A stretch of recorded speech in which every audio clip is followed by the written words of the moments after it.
जय हिंद प्यारे साथियों। नीरज आईएएस के इस ऑनलाइन प्लेटफॉर्म पर आप सभी का भरपूर स्वागत है। साथियों, जैसा कि आप सभी को पता है, हम लोग भारतीय राज्य व्यवस्था से संबंधित एनसीईआरटी को पढ़ रहे हैं और उसमें हम लोगों ने कक्षा 6वीं की एनसीईआरटी को बाकायदा दमदार तरीके से समाप्त कर लिया है और आज हम लोग कक्षा 7वीं की एनसीईआरटी शुरू करने जा रहे हैं और एक एक करके काफी धुआंधार तरीके से इसको भी हम लोग कंप्लीट करेंगे और धीरे धीरे एक एक करके हम लोग पूरी की पूरी एनसीईआरटी समाप्त कर डालेंगे। उसके बाद कोई नया विषय शुरू करेंगे। तो देरी ना करते हुए आइए जल्दी से जो है हम लोग अपनी चर्चा को शुरू करते हैं। जैसा कि मैंने आप सभी को बताया कि हम लोग जो है कक्षा 7वीं की एनसीईआरटी जिसका नाम है सामाजिक एवं राजनैतिक जीवन पार्ट 2। क्या भैया, सामाजिक एवं राजनैतिक जीवन भाग 2 हम लोग इस समय पढ़ने जा रहे हैं। भाग 1 कंप्लीट हो चुकी है और आपको बता दूं यह पॉलिटी विषय की एनसीईआरटी है। आज की चर्चा में हम लोग पहला और दूसरा अध्याय पढ़ेंगे। पहले अध्याय में हम लोग समानता के विषय में पढ़ेंगे और दूसरा अध्याय हमारा स्वास्थ्य से जुड़ा है। जो चीजें मैंने 6वीं की एनसीईआरटी में पढ़ा रखा है वह चीजें अगर यहां हमें दिख जाएंगी तो उसको हम लोग स्किप करते चलेंगे। केवल जितना जानने योग्य होगा उतनी ही चीजों को हम लोग पढ़ेंगे, उतनी ही चीजों को हम लोग जानेंगे और जो भी फालतू की चीजें होंगी उनको हम लोग एक एक करके स्किप करते चलेंगे। समझ में आई बात? और साथियों, नीरज आईएएस यूट्यूब चैनल का पता जो है आप सभी को दे दीजिए, क्योंकि यहाँ चर्चाएं जो है बेहद शानदार तरीके से और सरल वे में और फ्री रूप में दिया जाता है। यानी कि बस आपको अपना थोड़ा सा नेट खर्च करना पड़ेगा, बाकी चर्चाएं आपको निःशुल्क मिलती हैं। और यदि आपका कोई भी साथी यूपी पुलिस कांस्टेबल या एसएससी वगैरह या तमाम चीजों की वनडे लेवल पर तैयारी कर रहा है, वनडे एग्जाम की तैयारी कर रहा है, तो हमारा एक चैनल और है जिसका नाम है एग्जाम क्रांति हल्ला बोल। फिर से सुनेंगे, एग्जाम क्रांति हल्ला बोल। अभी जाइए यूट्यूब पे और सब्सक्राइब कर लीजिए। वहां जो है आपको कई सारे शिक्षक जो है अलग अलग विषयों के टीचर आपको पढ़ाते हुए मिल जाएंगे और बेहद शानदार जबरदस्त जिंदाबाद तरीके से आपको एक एक चीजें वहां पढ़ाई जाती हैं, समझाई जाती है, बताई जाती हैं। और मैंने आपसे वादा कर रखा है कि अगर आप चैनल के प्रति जितना अधिक प्यार दुलार बरसाते हैं, आने वाले समयों में जो भी बैच कहोगे आपको फ्री फ्री फ्री उपलब्ध कराया जाएगा। समझ में आई बात? तो आप सभी को चैनल के प्रति अपना प्यार दुलार दिखाना है और चीजों को जो है फ्री वे में प्राप्त करना है और एक एक से दिग्गज शिक्षकों के माध्यम से आपको चीजें उपलब्ध कराई जाएंगी। तो इतनी बात आपको समझ में अब तक आ गई होगी, है ना? इतनी बात समझ में आई? आगे बढ़ा जाए, चलो बढ़ते हैं। और हाँ, किताब जो है आपकी कुछ इस प्रकार से है। जो इंग्लिश मीडियम वाले हैं उनके यहाँ जो है कुछ इस प्रकार से लिखा होगा और जो हिंदी माध्यम वाले हैं उनके में जो है इस तरह से लिखा हुआ होगा, कुछ इस प्रकार से। बाकी किताब का फॉर्मेट जो है सेम ही आपको दिख जाएगा, बस लिखा हुआ जो है इंग्लिश वालों के लिए इंग्लिश में और हिंदी वालों के लिए हिंदी में लिखा हुआ मिल जाएगा। तो काफी चीजें जो है फिर से यही बताई जा रही हैं कि हम लोग जो है 7वीं की एनसीईआरटी पढ़ रहे हैं और किस विषय की भैया? तो पॉलिटी यानी कि राज्य व्यवस्था। इतनी बात को आपने समझा? तो इसमें भैया जो पहला अध्याय है, पहले अध्याय का नाम है समानता। पहले अध्याय का नाम है समानता और दूसरे अध्याय का नाम है स्वास्थ्य में सरकार की भूमिका। याद करो, जब मैंने आपको 6वीं की एनसीईआरटी पढ़ाया था तो वहां मैंने आपको सरकार के तहत यह बताया था कि सरकार जो है समानता और न्याय को बरकरार रखने में जो है अपनी अहम भूमिका निभाती है और स्वास्थ्य के क्षेत्र में सरकार की जिम्मेदारी होती है कि प्रत्येक नागरिक को जो है स्वास्थ्य सुविधाएं उपलब्ध कराए।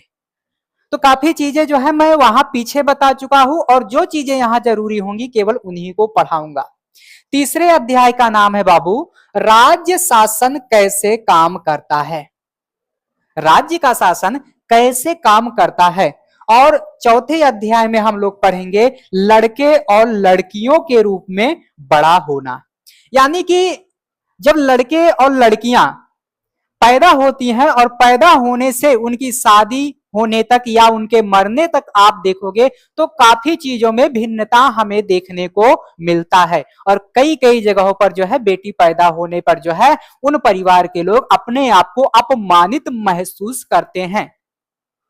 तो होंगे कोई घटिया किस्म के आदमी आज भी पाए जाते हैं, तो ये स्वाभाविक सी बात है, बहुत सारे लोग ऐसे पाए जाते हैं। हम जो है समाज को कितना भी सुधारने का प्रयास करें 100% बिल्कुल भी नहीं सुधार सकते। इसीलिए आप देखोगे तमाम जो दार्शनिक हैं, तमाम जो विचारक हैं, आप स्वामी विवेकानंद जी को ही ले लीजिए। वो तो कहते हैं कि जो बदलाव आप समाज में चाहते हो पहले अपने अंदर खुद के अंदर लाओ, समाज अपने आप ही बदल जाएगा। तो आप ऐसे जो है महात्माओं वगैरह को, ऐसे संतों की वाणी वगैरह को भी जो है ऐसे महापुरुषों से भी प्रेरणा ले सकते हो और सीख सकते हो, खासकर जिनके दिमाग में ये कूड़ा करकट भरा हुआ है। समझ में आई बात? आ गई होगी। फिर उसके बाद भैया औरतों ने बदली दुनिया। आज आप देखोगे तो महिलाएं जो है हर क्षेत्र में अपना परचम लहरा रही हैं, अपना झंडा गाड़ के आ रही हैं। लेकिन कुछ टाइम पीछे अगर ले जाया जाए तो देखोगे कि महिलाओं की स्थिति जो है काफी अलग तरीके से हमें देखने को मिलती है। तो इन चीजों को भी जो है जितना जरूरी होगा उतना हम लोग पढ़ेंगे, जानेंगे, समझेंगे। फिर संचार माध्यमों को समझना, जितना समझने की जरूरत होगी उतना समझा जाएगा, बाकी जो है छोड़ दिया जाएगा। तो 6 अध्याय हो गए और 7वें अध्याय में आप पढ़ोगे हमारे आसपास के बाजार। क्या पढ़ोगे? हमारे आसपास के बाजार। अगर आप बाजार को देखें तो इसे हम लोग जो है भारतीय अर्थव्यवस्था के अंतर्गत, इंडियन इकोनॉमी के अंतर्गत पढ़ते हैं। तो यहां अगर जरूरत पड़ी तो हम लोग चर्चा करेंगे, अगर जरूरत नहीं पड़ी तो इसको जो है हमें पढ़ना ही है आगे भारतीय अर्थव्यवस्था के अंतर्गत, है ना? भारतीय अर्थव्यवस्था के अंतर्गत पढ़ना ही है, तो यहां स्किप करके वहां पढ़ लेंगे। इसी तरह से यही मेथड जो है लगाकर हम लोग जो है चीजों को अपने सर से हल्का कर सकते हैं। नहीं तो यहां भी पढ़ो वहां भी पढ़ो। और उसके बाद देखो बाजार में एक कमीज, बाजार में एक कमीज। अब देखो बाजार तो हमें अर्थव्यवस्था में पढ़ लेना है और कमीज यानी कि यह जो है वस्त्र उद्योग से संबंध रखता है। अब आप देखोगे अर्थव्यवस्था में हम लोग उद्योग वगैरह को भी लगभग लगभग जो है पढ़ेंगे। हम लोग मानव भूगोल को पढ़ेंगे तो उसमें जो है उद्योग वगैरह की चर्चा करेंगे ही करेंगे। और हम लोग जब इतिहास विषय पढ़ेंगे तो उस टाइम का उद्योग, जिस टाइम को पढ़ रहे होंगे उस टाइम का उद्योग धंधा क्या था। और हम लोग जो है जब यूपी स्पेशल या किसी भी राज्य को स्पेशल तरीके से पढ़ेंगे तो उस जिले का, उस राज्य का प्रमुख उद्योग धंधा क्या है, इन सब चीजों को जो है हम लोग वैसे ही पढ़ते हैं। तो जितना जरूरी होगा केवल हम लोग क्या करेंगे उतना ही पढ़ेंगे, बाकी अगर स्किप करना होगा तो पूरा का पूरा अध्याय ही हम लोग स्किप करते चलेंगे। अगर एक लाइन जरूरी होगी तो केवल एक लाइन पढ़ेंगे, अगर 2 लाइन जरूरी होगी तो दोनों पढ़ेंगे, अध्याय जरूरी होगा तो अध्याय पढ़ेंगे, नहीं तो चैप्टर क्लोज। और उसके बाद 9वां अध्याय है समानता के लिए संघर्ष। अगर आप गौर से देखो तो इसे जो है हम लोग 6ठी की एनसीईआरटी में पढ़ के चले आए हैं। गौर से एक बार देखो इसे, इस अध्याय को एक बार गौर से देखो, समानता के लिए संघर्ष। इसे हम 6ठी की एनसीईआरटी में पढ़ के चले आए हैं। तो जो बिंदु इसमें जरूरी होगा केवल उसी को पढ़ेंगे, बाकी सारा का सारा स्किप कर देंगे। और आप इसे देखोगे तो ये हमारा इतिहास विषय का भी मुद्दा हो जाता है। आधुनिक भारतीय इतिहास का मुद्दा हो जाता है, तो इतिहास में तो हम इसे पढ़ेंगे ही पढ़ेंगे, तो क्या जरूरत है यहाँ पढ़ने की। और ऑलरेडी हम लोग जो है कक्षा 6वीं की एनसीईआरटी में इसे पढ़ के चले आए हैं, और जब चले आए हैं तो क्या जरूरत है फालतू बार बार पढ़ने का। बताओ मुझे, जरूरी है या नहीं। कुछ लोगों को लगेगा हाँ अरे बहुत सारा गुरुजी छोड़ चले जा रहे हैं, तो मैं छोड़ बिल्कुल भी नहीं रहा हूं, मैं सारी चीजों को एक एक करके बेहतरीन तरीके से बताते चल रहा हूं, कहाँ गलती करनी है कहाँ गलती नहीं करनी है। तो मेरी बातें भले ही जो है आपको अच्छी ना लगे, लेकिन मैं जो है आपके हित में जो है चीजों को पढ़ा रहा हूं, चीजों को समझा रहा हूं। तो हमें जो है टोटल इस किताब के अंतर्गत 9 अध्याय पढ़ने हैं, 9 चैप्टर पढ़ने हैं। अब जो है इतनी बात अगर आपको समझ में आ गई हो तो भैया अब मैं पहला टॉपिक जो है, पहला अध्याय जो है स्टार्ट करने जा रहा हूं, प्रारंभ करने जा रहा हूं। तो अगर आप सभी जो है अभी तक अचेत मन से चीजों को देख रहे थे तो भैया सचेत हो जाइए, अपना जो है कॉपी कलम पेन वगैरह उठा लीजिए, अच्छे से जो है लिखते रहिए। अगर बाबू वगैरह का मैसेज आ रहा हो, बाबू वगैरह का फोन आ रहा हो, तो उसको जो है रिटर्न फोन करके कह दो बाबू, सोना, जानू, निमोना, जो भी हो, मैं अभी जो है 1 घंटे सर की क्लास ले रहा हूं, सर की क्लास पूरी हो जान दो, फिर उसके बाद ढेर सारा अपन बात करेगा। ऐसा जो है उसको गोली देखो, आराम से जो है कह दो आराम करो। तो आओ बाबू पहल का अध्याय जो है शुरू करते हैं। पहल के अध्याय का नाम है समानता। क्या नाम है? समानता। और देखो मैं आज की चर्चा में पहला और दूसरा अध्याय पढ़ाऊंगा, आप इसे जो है जस का तस लिख लेना। क्या करना? जस का तस लिख लेना। ये वाली किताब है, ठीक है, इसी प्रकार से आपको दिखेगी। और आप देखोगे तो पहला और दूसरा अध्याय मिलाकर आपको जो है लगभग लगभग 18 से 20 पेज में दिया गया है। पहला से दूसरा अध्याय अगर दोनों को मिलाओगे तो 20 से 18 से 20 पेज में दिया गया है। लेकिन मैंने जितना कंटेंट सिलेक्ट किया है उसे अगर आप अच्छी तरह से नोट करोगे तो 1.5 से 2 पेज के अंतर्गत आ जाएगा। कितना? 1.5 से 2 पेज में आ जाएगा। तो अब आप अपने दिमाग से सोचो, आपको 18 से 20 पेज पढ़ना है या 1 से 2 पेज पढ़ना है? अगर आप इसी को जो है जस का तस नोट कर लेते हो, जस का तस उतार लेते हो, तो आगे जब कभी आपको एनसीईआरटी पढ़ने का मन करेगा तो इसी इतने को पढ़ लो, कल्याण हो जाएगा।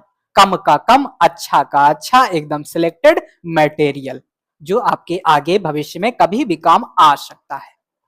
तो ये चीजें जो है आपको करना है, तो इसीलिए मैं बार बार चिल्ला चिल्ला के कह रहा हूं नोट्स जरूरी है। अगर आप देखोगे तो लगभग 110 पेज की ये किताब है, लगभग 110 पेज की यह किताब है। लेकिन मैं इसी 110 पेज को क्या करूंगा, लगभग 10 से 15 पेज में निपटा दूंगा। कितना? 10 से 15 पेज में निपटा दूंगा। उसी 10-15 पेज को आप लिख लो, दोबारा कभी भी आपको 110 पेज की एनसीईआरटी नहीं पढ़नी पड़ेगी।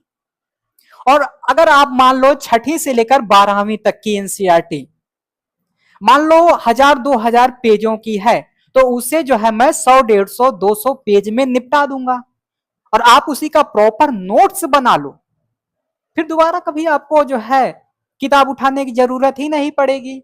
और मैं इतने अच्छे तरीके से लिखा के लाता हूं कि आप एक बार देख लो, आप एक बार जो है सुन लो, तो चर्चाएं जो है अपने आप ही समझ में आ जाती है। तो इतनी बात आपके भेजे में आशा करता हूं घुस गया होगा, बैठ गया होगा। अगर बाबू की याद ना आ रही होगी तो, वरना अगर क्लास देख रहे हो इधर और उधर बाबू का हाल चल रहा होगा कि पता नहीं बाबू ने खाना खाया कि नहीं, पता नहीं बाबू कहाँ होगी, बाबू कॉलेज गई है कि नहीं गई है, ला एक बार फोन में बतिया लेते हैं, सर का क्लासवा तो बाद में देख लेंगे। तो भैया बाबू सोना को कह दो बाबू थोड़ी देर और, थोड़ी देर, थोड़ा समय जो है मुझे दे दो, उसके बाद जब सिलेक्ट हो जाएंगे तो बाबू बाबू खेलेंगे। और अभी जो है आप बाबू सोना के चक्कर में अपना करियर बर्बाद कर रहे हो, तो वही बाबू एक दिन कहेगी बाबू पापा तो नहीं मान रहे हैं। अब ये बताओ, तुमने जो है उससे बाबू सोना वाला मटेरियल जो है करियर देख के किया था? नहीं ना, जैसा है वैसे ही ना। लेकिन बाद में क्या आता, बाबू तुम सफल नहीं हुए तो पापा मानेंगे ही नहीं। लो, अच्छा खेला है भाई। और अक्सर आप देखोगे बाबू सोना वाले मैटर में 90 से 95% जो है पापा ही नहीं मानते हैं। तो अगर करियर बना रहेगा तो बाबू सोना जो है आपके आगे पीछे घूमेंगी। बाबू के पापा भी कहेंगे कि अरे ये वाली पसंद है, ले जाओ ले जाओ, साली को भी ले जाओ। तो सफलता बेहद जरूरी है, सफलता नहीं है तो भैया कुछ भी नहीं है। यहां देखो मताधिकार की समानता। अब ये मताधिकार क्या होता है और मताधिकार की समानता क्या होती है? तो मताधिकार यानी कि वोट देने का अधिकार, वोट देने का अधिकार। तो वोट देने के अधिकार में अगर आप देखोगे तो यहां जो है सब समान है। वोट देने की अधिकार की बात आए तो यहां सब समान हो जाते हैं, कोई ना अमीर न गरीब न जाति न पाति कुछ नहीं, जब वोट का टाइम आता है तो। लेकिन वोट के बाद आप देखोगे तो कहानी जो है कुछ और ही दिखती है।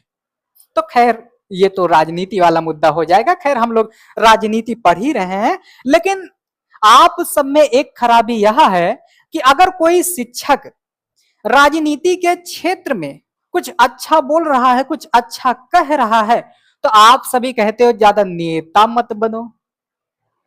अरे भाई आज का जो दौर है वहां पढ़े लिखों की ही जरूरत है राजनीति में।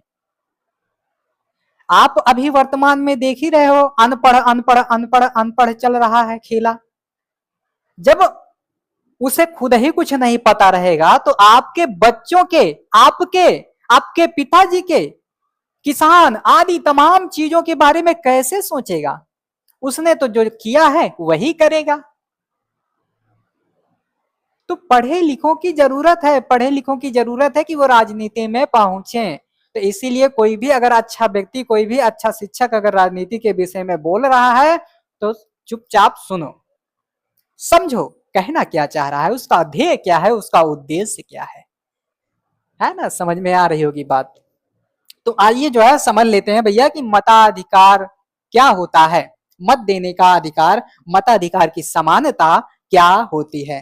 तो आप देखोगे यहां लिखा गया है, भारत जैसे लोकतांत्रिक देश में सभी वयस्कों यानी कि जो वयस्क हो चुका है, जो वोट देने के योग्य हो चुका है, जो 18 वर्ष या उससे अधिक आयु का हो चुका है, सभी वयस्कों को मत देने का अधिकार है। यही एक ऐसा लौता अधिकार है जो सबको प्रॉपर मिल जाता है, चाहे वो प्रयास करे या ना करे। ये अधिकार जो है 18 साल का जैसे ही हुआ वैसे मिल जाता है, क्योंकि इससे सरकारों को वोट लेना होता है, जीतना होता है। तो भाई ये अधिकार तो बिना मांगे, अगर आप इसकी इच्छा भी ना करो तब भी ये मिल जाता है। ये ऐसा अधिकार है, एक ऐसा फल है जो बिना मांगे बिना कहे मिल जाता है। और यहां जो है ना कोई जाति देखा जाता है, ना कोई धर्म देखा जाता है, ना शिक्षा का स्तर देखा जाता है, ना अमीरी देखा जाता है और ना ही गरीबी। समझ सकते हो आप, ये ऐसा अधिकार है, ऐसा फल है जहां कुछ भी नहीं देखा जाता, न धर्म देखा जाता है, न जाति देखा जाता है, न शिक्षा देखा जाता है, न अमीरी न गरीबी, न औरत न पुरुष, कुछ भी नहीं देखा जाता। क्योंकि इससे किसको फायदा है? सरकारों को फायदा है। चुनाव का टाइम आएगा तो लंबी लंबी आके फेंक देगा, ये कर दूंगा, वो कर दूंगा, ऐसा कर दूंगा, वैसा कर दूंगा। लेकिन जीतने के बाद क्या होता है? कहानी बदल जाती है। तो जितने भी ये अधिकार हैं तो ये अपने आप ही मिल जाते हैं। खासकर ये वाला अधिकार आपको जो है बिन मांगे मिल जाता है। इसे ही क्या कहते हैं? सार्वभौमिक मताधिकार कहते हैं। इसमें क्या होता है, जो 18 या 18 से अधिक आयु प्राप्त कर लेता है उसको वोट देने का अधिकार मिल जाता है। और फिर जो समानता के विचार पर आधारित है, ये चीज समानता के आधार पर आधारित है। इसमें जो है क्योंकि कुछ भी जाति पाति वगैरह नहीं देखा जा रहा है। ये यहाँ जो है आपको चित्र के माध्यम से दिखा दिया गया है। वोट इंडिया, वोट इंडिया यहाँ आपको दिखाया भी गया है। प्रत्येक धर्म जाति संप्रदाय वगैरह के लोग हैं, लेकिन वोट देने में उन्हें जो है समानता के विचार पर आधारित चीजें मिल रही हैं। समझ में आई बात? आ गई होगी। और हाँ, ये जो मैं चीजें बोल रहा हूं इसके क्लिप वगैरह काट के वायरल मत करना, ठीक है? नहीं तो आप क्या करते हो, क्लिप या निकाल लेते हो, वायरल करते हो कि फला मास्टर ने ई बोल दिया, ई का खिलाफ। कूटेंगे, अगर किसी ने वायरल किया तुरंत कूटेंगे, बता दे रहे हैं। फिर देखो, ओम प्रकाश वाल्मीकि जी होते हैं। ओम प्रकाश वाल्मीकि, ओम प्रकाश वाल्मीकि जी अपनी एक आत्मकथा लिखते हैं जिसका नाम होता है जूठन। क्या नाम होता है? जूठन। और आप देखते होंगे प्रायः ऐसे क्वेश्चन परीक्षाओं में पूछ लिए जाते हैं। तो भैया आपकी एनसीईआरटी ने दे रखा था, अच्छा कंटेंट है, इसे जो है आपको अच्छे से पढ़ लेना है, याद कर लेना है। ओम प्रकाश वाल्मीकि एक प्रसिद्ध दलित लेखक हैं। उनकी प्रसिद्ध आत्मकथा का नाम है जूठन। जूठन में उन्होंने लिखा कि बचपन में किस प्रकार से उनके साथ भेदभाव हो रहा था। तो आप जो है जूठन को याद रखे रहिए। यहां देखो किताब भी लगा दी गई है, अगर आप चाहो तो इस आत्मकथा को पढ़ भी सकते हो, पूरी की पूरी किताब है। तो जूठन आत्मकथा किसकी है? वाल्मीकि जी की। कौन से वाल्मीकि? ओम प्रकाश वाल्मीकि। तो ये सीधा का सीधा जो है एक फैक्ट था, और जब फैक्ट हो तो उसे जो है फैक्ट के तरीके से रट्टा मार के याद करना पड़ता है, या समझ के या जान के याद करना पड़ता है। याद करने के कई तरीके हो सकते हैं, और सभी का दिमाग जो है अलग अलग तरीके से काम करता है। किसी को सुनते ही याद आ जाता है, किसी को 2 4 5 बार में याद आता है, किसी किसी को महीने लग जाते हैं। तो सबके अपने अपने सोचने समझने जानने के तरीके भी अलग अलग होते हैं। तो इतना आप सभी ने समझा। अब देखो यहां लिखा गया है भारतीय लोकतंत्र में समानता। भारतीय लोकतंत्र में समानता, अगर आप देखोगे सही से समझे होंगे तो इसे मैं 6वीं की एनसीईआरटी में पढ़ा के चला आया हूं, लेकिन यहां जो है थोड़ी बहुत चर्चा आप ले लीजिए। देखिए भारतीय संविधान जो है सभी व्यक्तियों को समान मानता है, लेकिन बहुत सारे ऐसे कूड़े करकट सिंपल आपको आज भी मिल जाएंगे जो भेदभाव करते ही हैं। पता नहीं कहां से उनके दिमाग में ऐसी मानसिकता आती है, एकदम गधे जैसे आदमी, बताओ। लेकिन इसके बाद भी हम नहीं कह सकते कि असमानता खत्म हो गई। असमानता अगर आपको याद हो तो मैंने पढ़ाया था, असमानता का मतलब है अमीरी और गरीबी। असमानता का मतलब है अमीरी और गरीबी। अगर आपने ध्यान से देखा हो तो मैंने इसके बारे में बताया है। तो देखो संविधान के अनुसार सभी व्यक्ति समान हैं, लेकिन कुछ गंदे लोगों की वजह से आज भी कुत्सित मानसिकताएं जो है समाज में व्याप्त हैं। तो ये आप देख सकते हो, ये अपने भारत का संविधान है जो सभी को समान मानता है। इतनी बात आपको समझ में आ गई होगी। अगर नहीं आई होगी भैया, कमेंट वाला बक्सा जो है खुला हुआ रहता है हमेशा 24 घंटे। वो बक्सा मैं बंद ही नहीं करता, ताकि उस बक्से में आप जो है अपनी प्रतिक्रिया दे सको, आप बता सको, आप हम तक पहुंच सको, और आपकी क्या समस्या है ये मैं जान सकूं। इसीलिए उस बक्से पर मैं ताला नहीं लगाता। अब देखो हम लोग संविधान के विषय में आइए थोड़ी बहुत चर्चा कर लेते हैं कि आखिर संविधान क्या होता है। तो संविधान भैया किसी भी देश की सर्वोच्च विधि होती है। संविधान किसी भी देश का सर्वोच्च दस्तावेज होता है या किसी भी देश की सर्वोच्च विधि होती है। चाहे दस्तावेज कहो चाहे विधि कहो, बात एक ही हो जाती है। ये परिभाषाएं आपको अलग अलग डिफरेंस भी दिख सकती हैं, लेकिन जो मैं जिस तरीके से बता रहा हूं वो भी आपके काम ही काम आएगी, क्योंकि मैं बता रहा हूं और मैं बता रहा हूं तो कोई फालतू की चीजें तो बताऊंगा नहीं कि कौनो आदमी जो है गोरू चरा रहा है, भैंस चरा रहा है, उसे जाके ज्ञान में लेकर आया हूं।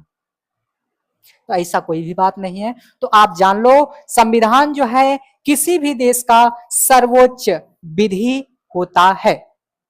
संविधान क्या होता है? संविधान किसी भी देश की सर्वोच्च विधि होती है, या संविधान किसी भी देश का सर्वोच्च दस्तावेज होता है जो यह बताता है कि सरकार कैसे बनेगी और कौन कौन से काम करेंगी। संविधान क्या बताता है? सरकार कैसे बनेगी, सरकार क्या क्या काम करेंगी। समझ में आई बात? आ गई होगी। तो ये आप देख सकते हो, ये संविधान का पिक जो है मैं पीछे दिखा चुका हूं, इसका मन चाहो तो स्क्रीनशॉट भी ले सकते हो, बाकी आपकी मर्जी। आगे बढ़ते हैं। आगे देखो, पहला अध्याय आपका समाप्त हो चुका है। बोलिए सत्यनारायण भगवान की जय। अब हम लोग जो है दूसरे अध्याय में प्रवेश कर रहे हैं और दूसरे अध्याय का नाम है स्वास्थ्य में सरकार की भूमिका। जो स्वास्थ्य है उसमें सरकार की क्या क्या भूमिकाएं हैं, कौन कौन सी भूमिकाएं हैं, उन्हीं भूमिकाओं को एक एक करके यहाँ हम लोग पढ़ेंगे। और जिन चीजों को मैंने पीछे पढ़ा दिया है या जो चीजें जरूरी नहीं है उनको बिल्कुल भी नहीं पढ़ाऊंगा, नहीं बताऊंगा।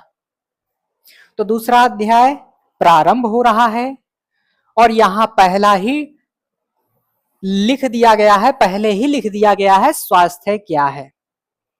क्या है स्वास्थ्य? अगर हम लोग बोल रहे हैं, चिल्ला रहे हैं, हंस रहे हैं, खेल कूद रहे हैं, हम लोग सारी पीड़ाओं से मुक्त हैं, वही है स्वास्थ्य।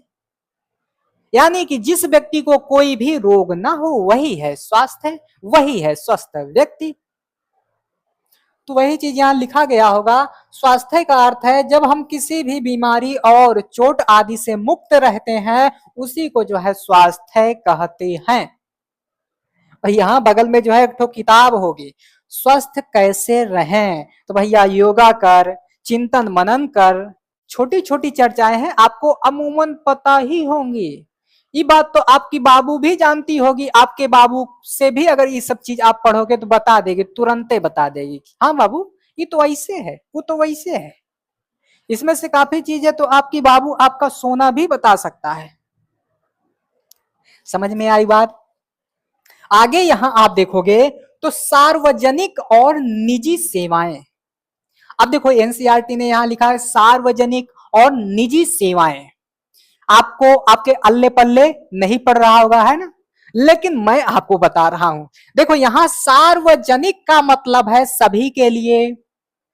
क्या मतलब है? सार्वजनिक का मतलब है सभी के लिए।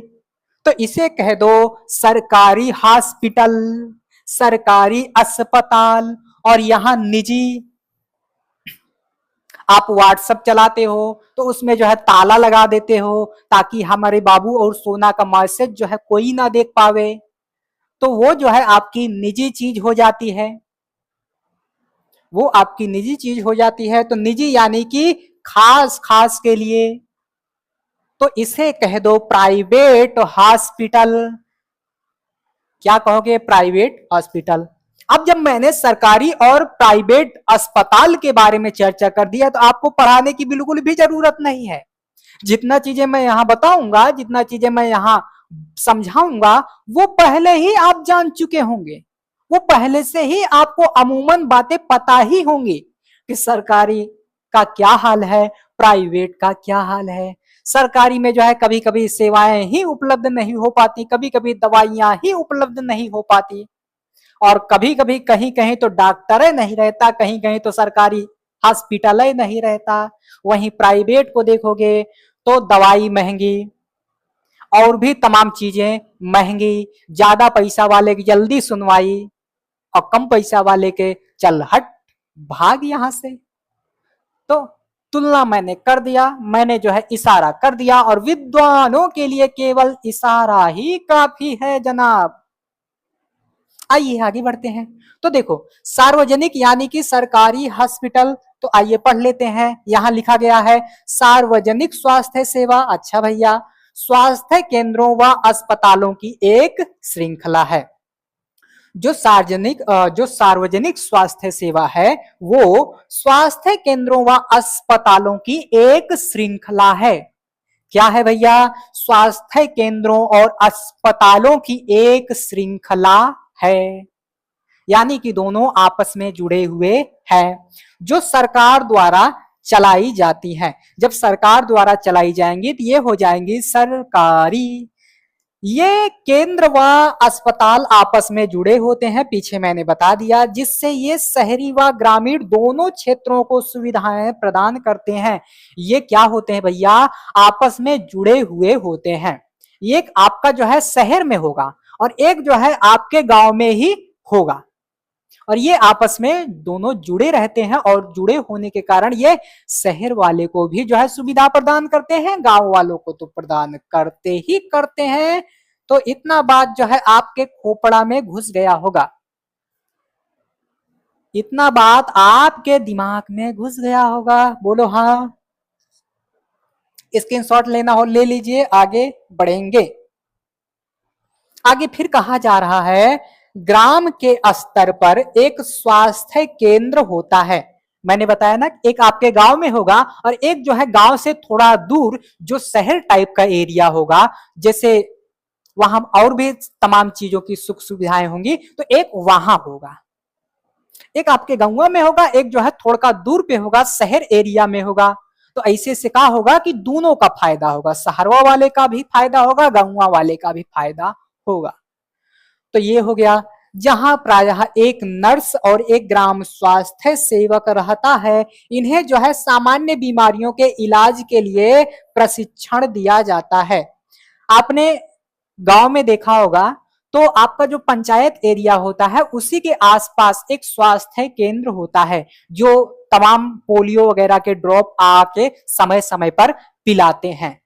समझ में आई बात? तो उन्हें जो है सामान्य बीमारियों के लिए प्रशिक्षण दिया जाता है। जो आम बीमारी हमेशा फैलती फैलती रहती है, छोटी छोटी, तो उनकी प्रशिक्षण दी जाती है। तो ये सारा कुछ वही मटेरियल है, आपको मैंने इशारा दे दिया, आप समझ जाओगे। और ये प्राथमिक स्वास्थ्य केंद्र के डॉक्टरों की देखरेख में कार्य करते हैं। कार्य, यहाँ कर्म लिखा गया है, यहाँ कार्य कर दीजिए, ठीक है, कार्य कर दीजिए। जिला स्तर पर एक जिला अस्पताल होता है जो इन सभी स्वास्थ्य केंद्रों की देख रेख करता है। एक ठो क्या होगा कि गौवा गौवा में होगा, एक ठो जो है लगभग लगभग ब्लॉक लेवल पे होगा।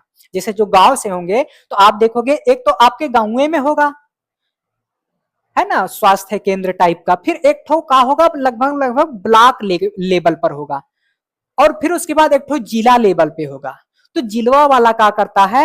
ये जिलवा वाला जो है इन सबको देखता है ना, ये जो जिलवा वाला है ये उन सबको देख रेख करता है। और सरकारी का क्या हाल है आप समझ सकते हो। मैंने एक विद्यार्थी से पूछा कि बाबू, उसका जो है बीएड शायद निकला था, सरकारी मिला था। तो मैंने पूछा बाबू तुम बीएड काहे नहीं कर रहा है? तो वो बोला सरकारी कुछ ना अच्छी है, सरकारी केवल नौकरी अच्छी है, लेकिन वहू में जो है जान ले लिया जाता है। तो भाई उसका मन है वो जाने भैया। तो इतना आपने समझा इसका भैया, एक बार स्क्रीनशॉट ले लो और जैसा मैंने कहा कि लिखते चलो। फिर यहां जो है निजी स्वास्थ्य सेवाएं, निजी स्वास्थ्य सेवाएं, निजी यानी कि प्राइवेट हॉस्पिटल। तो आप देखोगे बहुत सारे ऐसे डॉक्टर होंगे जो सरकारियों में काम कर रहे हैं और खाली टाइम में संझा सवेरे जो है, सुबह हो शाम जो है क्या करते हैं, अपना निजी खोल लिए हैं, आके वहां बैठ जाते हैं। तो ऐसा बहुत सारे लोग कर रहे हैं, और बहुत सारा लोग तो अपना जो है प्राइवेट बड़ा बड़ा हॉस्पिटल डाल दिया है, कई डॉक्टर रख दिया है। अब वहां जो है आपको सेवाएं मिलेंगी, लेकिन थोड़ा महंगी मिलेंगी। और सरकारी वाले में तो वो नहीं मिलता, भले फ्री मिलता है वो। तो ये आप देख सकते हो। बताने की कोई जरूरत नहीं है, आप पहले ही समझ सकते हो। यहां आप देखोगे क्या अभी भी सभी के लिए स्वास्थ्य सेवाएं उपलब्ध हैं? क्या अभी भी सभी के लिए स्वास्थ्य सेवाएं उपलब्ध हैं? तो मेरा जहां तक मानना है भैया, नहीं। क्या आज भी सभी को बराबर रोजगार मिल रहा है?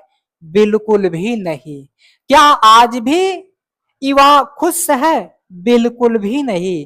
क्या आज भी किसान खुश है? बिल्कुल भी नहीं। क्या आज भी महंगाई कम हुई? बिल्कुल भी नहीं। क्या सिलेंडर सस्ता हुआ? बिल्कुल भी नहीं। क्या पेट्रोल सस्ता हुआ? बिल्कुल भी नहीं। क्या आज भी सभी लोग खुशी से जीवन यापन कर रहे हैं? बिल्कुल भी नहीं। आज अगर देखोगे तो हर व्यक्ति परेशान है, कोई ना कोई कारण जरूर है उसकी परेशानी का। तो आज के डेट में भैया कोई भी सुखी तो नहीं है। तो आइए देख लेते हैं भैया, यहां कहा जा रहा है हम भारत में ऐसी स्थिति का सामना कर रहे हैं जहां निजी सेवाएं तो बढ़ रही हैं। आज क्या हो रहा है, सरकारें प्राइवेट कंपनियों को जो है बढ़ावा दे रही हैं। आज क्या हो रहा है, सरकार प्राइवेट कंपनियों को बढ़ावा दे रही है और आने वाले समयों में जो है फिर से इन्हीं का रूल हो जाएगा और फिर हम लोग जो है ब्रिटिश ईस्ट इंडिया कंपनी की तरह गुलामी करेंगे। हो यही रहा है। तो वही यहां देखो, एनसीईआरटी ही आपकी कह रही है कि हम भारत में ऐसी स्थिति का सामना कर रहे हैं जहां निजी सेवाएं तो बढ़ रही हैं परंतु सार्वजनिक नहीं।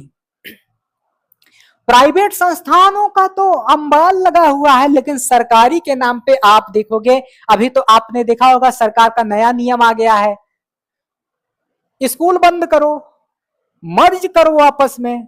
अरे भैया जो स्कूलों बच जाएगा उसका क्या करोगे? यह तो सवाल निकल के आता है।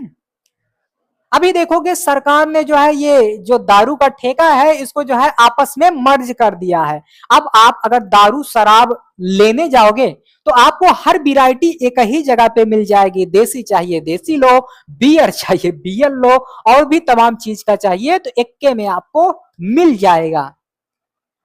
तो अब कहो कि हम विकसित भारत बन रहे हैं और सरकार तो दिन रात चिल्ला चिल्ला के कह रही है कि हम भारत को विश्व गुरु बनाएंगे, विश्व गुरु बनाएंगे। अरे महाराज, पहले लोगों को शिक्षा दो, उनकी जरूरतों को पूरा करो, उनको रोजगार दो और ऐसा कर दो, आपको चिल्लाने की जरूरत ही नहीं पड़ेगी। दूसरे देश वाले चिल्लाएंगे भारत विश्व गुरु बन गया, भारत विश्व गुरु बन गया, तो भैया चिल्लाने की जरूरत नहीं पड़ेगी। तो यही देख सकते हो एनसीईआरटी ही कह रही है, ऐसा मैं कुछ भी नहीं कह रहा हूं। क्योंकि आजकल क्या है, अमृत काल चल रहा है। कौन सा काल? अमृत काल। और इस अमृत काल में जो जितना झूठ बोल सके, जो जितना फेंक सके वही महान है। और अगर इस अमृत काल में आप जो है बुराई के खिलाफ या झूठ के खिलाफ थोड़ा सा भी सच बोलने निकलोगे तो आप देशद्रोही हो, आप जो है धर्म की हत्या कर रहे हो, तमाम टाइटलों से आपको विभूषित कर दिया जाएगा और 2-4-10 केस भी आप पर ठोक दिए जाएंगे। तो ये अमृत काल चल रहा है, तो अमृत काल का आनंद लीजिए। ऐसी दशा में लोगों को मुख्यतः निजी सेवाएं ही उपलब्ध हो पाती हैं। यानी कि जब निजी कंपनियां ज्यादा बढ़ रही हैं, निजी क्षेत्र का ज्यादा जो है प्रभुत्व स्थापित हो रहा है, तो ऐसे में जो है इन्हीं का प्रभुत्व जमता जा रहा है। जो सेवाएं मिलेंगी यही मिलेंगी। एक बार की बात बताऊं, मुझे जो है हल्का सा थोड़ा सा बुखार आ गया और मैं खुद ही चल के गया अपना जो है दवा ववा लेने। तो उन्होंने भैया 2-4 इंजेक्शन लगा के बढ़िया खून निकाल लिया और खून निकाल के उसके बाद लाए इतना बड़ा के पर्चा, बोले कि आपका ये कम है, वो कम है, ऐसा कम है, वैसा कम है, आपको तो भर्ती की जरूरत है। हमने कहा अभी 2 तड़ाका मारेंगे खींच के। एक तो हमका हल्का सा बुखार हुआ और हम ही चल के आए और तुम आए 2-4 इंजेक्शन लगा के खून निकाले, उसके बाद भर्ती कर रहे हो। तो ऐसा हाल है प्राइवेट वालों का। अभी प्राइवेट में आप चले जाओ और कहो कि हमको ये प्रॉब्लम है, और देखो आपका खून उन निकाल के फिर 2-4 ठो पर्चा बनाएगा, आपको बिना बीमारी के भर्ती कर लेगा। ये हाल है। और कहीं कहीं आप देखोगे आदमी जो है चल बसा रहता है, लेकिन फिर भी उसको जो है तरह तरह का सुई दवा लगा लगा के अपना बिल बढ़ा लेते हैं। तो ऐसे भी गंदे लोग, ऐसे भी घटिया लोग समाज में पड़े हुए हैं। बेचारा मर जाता है, उसके परिवार वाले पता नहीं कहां कहां से पैसा लाते हैं, लेकिन ये गधे, ये नालायक, ये बदतमीज जो है फिर भी उनसे पैसा चूसते हैं। तो ऐसे भी घटिया गंदे लोग आपको इसी समाज में मिल जाएंगे। और ये जो है घटिया चीजें, ये सरकारी, ये प्राइवेट चीजें जो है आपको शहरों में मिलेंगी। और शहर जाने में जो है कभी कभी क्या होता है, गाँव में कोनो आदमी बीमार हुआ, शहर ले जाते रस्तुए में वो चल बसा। तो ये तो हालत है। और आपने बहुत सारे ऐसे केसों को सुना होगा कि ग्रामीण क्षेत्रों में या थोड़ा सा शहरी एरिया मान लो उसे, वहां सुविधाएं उपलब्ध नहीं थी और इसी वजह से बेचारे का जान प्राण उड़ गया। तो ये सारी चीजें भैया आप देख सकते हो